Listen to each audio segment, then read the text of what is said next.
La meilleure façon pour perdre le gras du bas du ventre, c'est de faire du 5-12-30. Maintenant, tu te dis pourquoi tout le monde te parle de 5-12-30 ou de 5-15-30. Mais c'est quoi concrètement?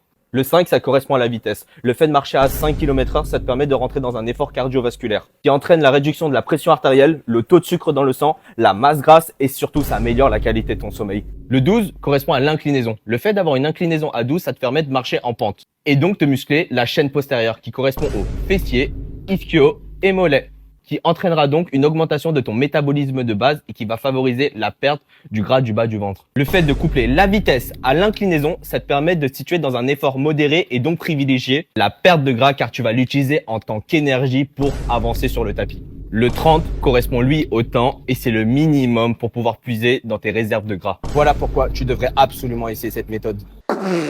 Le problème avec ce style de vidéo-là, c'est qu'on passe par-dessus le plus gros problème. Donc, si tu veux perdre du gras, même si tu veux que ça soit spécifiquement au niveau du bas du ventre, le plus gros point, c'est que tu dois être en déficit calorique. Peu importe la quantité de cardio que tu fais, peu importe les entraînements que tu fais, si tu consommes plus de calories que tu en brûles, tu ne perdras pas de gras. Donc, tu auras beau faire un 5-12-30, tu auras beau faire un 12-40-78, 26 fois par semaine, si tu consommes plus de calories, tu ne perdras pas de gras. Au même titre que tu pourrais littéralement rester assis dans ta chaise 24 heures sur 24 et quand même perdre du gras si tu ingères moins de calories que tu en brûles. Ça voudrait juste dire que tu consommerais vraiment pas beaucoup de calories parce que ta dépense énergétique serait, elle, vraiment faible. Donc, est-ce que ce type d'entraînement-là peut t'aider à perdre du gras parce que ça augmente ta dépense énergétique? Oui, mais il n'y a rien de spécifique à exactement ce type d'entraînement-là. C'est la différence entre se concentrer sur un mécanisme qui est l'oxydation des graisses et le résultat qui est la perte de tissu adipeux. Utiliser tes ressources de graisse comme source d'énergie ne veut pas dire que tu vas automatiquement perdre du gras. Encore une fois, ta priorité numéro 1, si tu veux diminuer ton pourcentage de gras, c'est d'être en déficit calorique et ça, c'est majoritairement à travers ton alimentation que tu vas t'en occuper, pas à travers ton cardio.